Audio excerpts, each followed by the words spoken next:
The New South Wales system of government is established under the Constitution Act 1902 and is based on the Westminster system of parliamentary democratic government. There are 3 branches of government in New South Wales, each with its own separate powers and functions.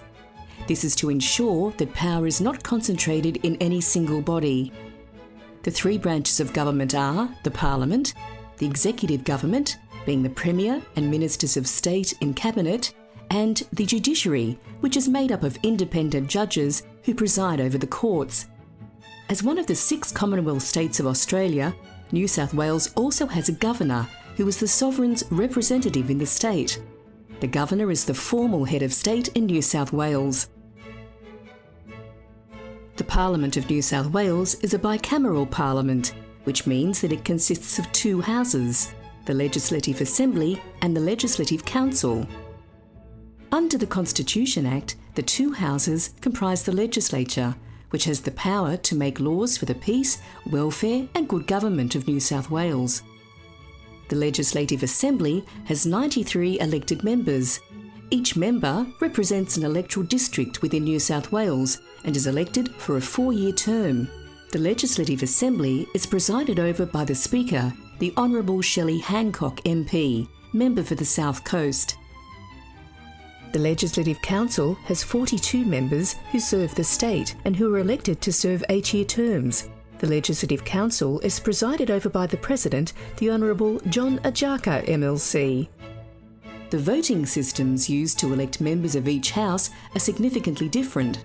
This enhances the representative role of the Parliament and provides distinct functions for both houses. The Legislative Assembly is the house where government is formed, while the Legislative Council holds the government to account as the House of Review. In New South Wales, elections are held every 4 years on the 4th Saturday in March. It is compulsory for all people over 18 years of age to vote. The New South Wales Legislative Council, first established in 1823, is the oldest legislative body in Australia. It was established to advise the Governor in making laws for the welfare of the colony of New South Wales. 1856 saw the establishment of the Legislative Assembly as the second House of Parliament. It was established as the house where the government is formed and where the Premier of New South Wales sits. In the current Parliament, the 56th Parliament, the Premier of New South Wales is the Honourable Gladys Berejiklian MP, and the Leader of the Opposition is Mr Luke Foley MP. The Legislative Assembly has 4 main roles. The first is representing the people of New South Wales. Members of the Legislative Assembly do this by raising issues that concern their electorates and the wider community in the Parliament. The second is forming the Executive Government of New South Wales. The leader of the party or parties that commands a majority of members in the Legislative Assembly forms the government. The Ministry or Cabinet consists of government members chosen from both the Legislative Assembly and the Legislative Council. The third is initiating, amending and passing laws. Lastly, the Legislative Assembly is responsible for approving the government's requests for money. The government must introduce any legislation appropriating money for expenses, such as the annual state budget, in the Legislative Assembly. The Legislative Council has 3 main functions. The first is to represent the people of New South Wales. The second is to hold the government to account. This function has been enhanced in recent years as the government has not had an absolute majority in the Legislative Council since 1988. The third is making laws.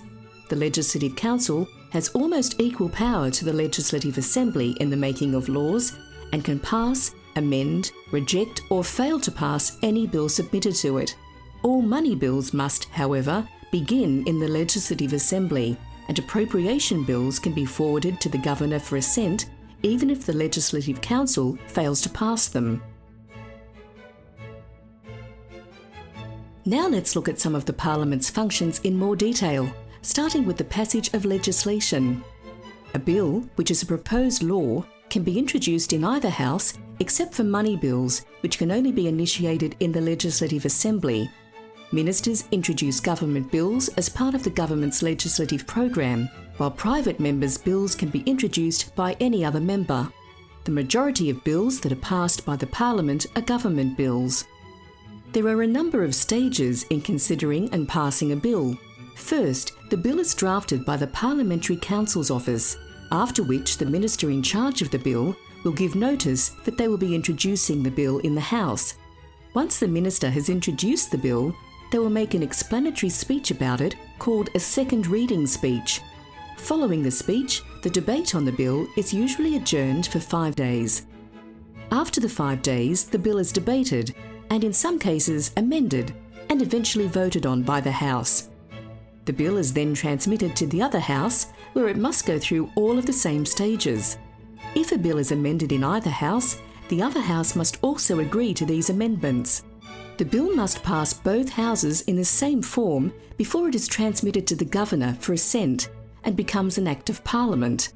The exception to this general rule is the Annual Appropriations Bill, which does not have to pass the Legislative Council to become an Act.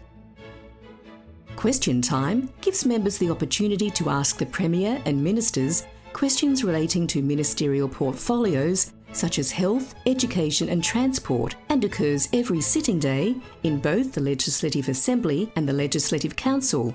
Through this process of seeking information, question time plays an important role in holding the government to account. Members of the public are most welcome to watch question time in the public galleries of either House on any sitting day, and can visit the Parliament's website to see when Parliament is sitting and when question time occurs. The right to petition Parliament is a well-established parliamentary practice and is traditionally the only means by which an individual can directly place grievances before the Parliament.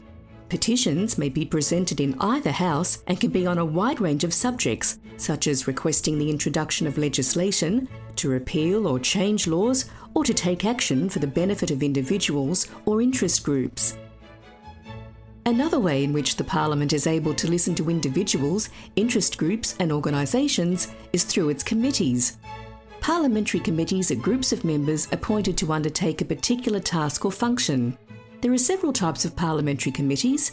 Statutory committees are created under the authority of an Act of Parliament and may examine legislation and government policy and oversight independent agencies.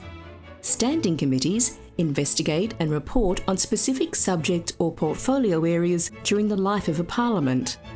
Select committees are appointed to investigate and report on specific matters. Legislation committees are appointed by the Houses to consider bills in detail. Estimates committees examine in detail the government's estimates of revenue and expenditure for the following year and the appropriation bills. Since 1997, budget estimates inquiries have been referred to the Legislative Council's General Purpose Standing Committees for consideration and reporting. Making a submission to a committee inquiry is one way that individuals, interest groups and organisations can tell the Parliament how they feel about matters being considered by a committee. Committees may also hear from individuals and groups through hearings, in which committees take oral evidence from witnesses to gain a more detailed understanding of the issues being considered as part of an inquiry. Hearings are usually conducted in public and people are welcome to attend and observe proceedings. Committees issue reports of their inquiries and oversight functions, which are tabled in the Parliament and made publicly available. Built between 1811 and 1816, originally as a hospital, Parliament House is the oldest building still publicly used in the city of Sydney. There is much for visitors to see and experience in Parliament House, including its 2 heritage chambers, the Legislative Assembly Chamber, built in 1843, and the Legislative Council Chamber, built in 1856, the Fountain Court, with its ever-changing exhibitions of artworks by Indigenous and community groups, and the Jubilee Room, with its elaborate stained glass roof, which was once the Parliamentary Library reading room in the early 1900s. Parliament House is open to the public between 9 a.m. and 5 p.m. every weekday, except for public holidays. On sitting days, visitors are welcome to view proceedings in the chambers from the public galleries. On non-sitting days, visitors can request short tours of the chambers from the staff at the front desks.